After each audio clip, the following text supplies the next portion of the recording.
Another day, another vlog. Tara, samahan niyo akong kumain ng lomi dito sa Batangas. Napakarami talagang lumian dito sa Batangas at hindi lang lomi yung masarap dito, meron din silang chami.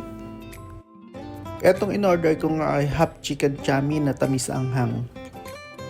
Lagyan natin ng toyo, kalamansi at sili para mas lalong masarap ang chami.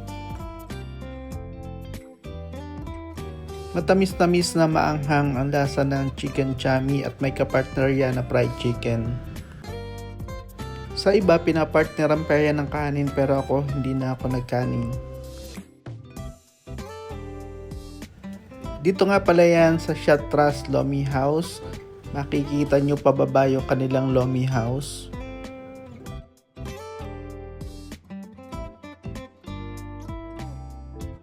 Dito sila makikita sa likod ng SM Lipa.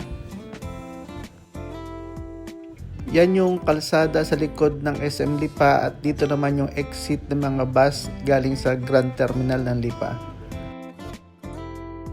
Tara, tikman naman natin ang kanilang lomi. At syempre hindi mawawala ang toyo, kalamansi at sili. Special lomi lang pala yung in-order ko dyan.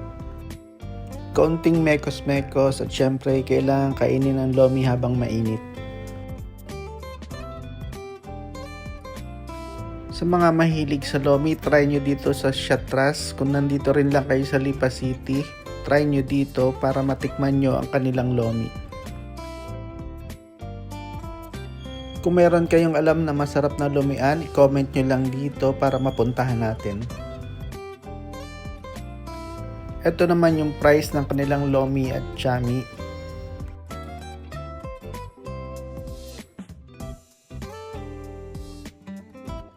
Hanggang sa muli, huwag niyong kalimutang mag-like, subscribe at comment.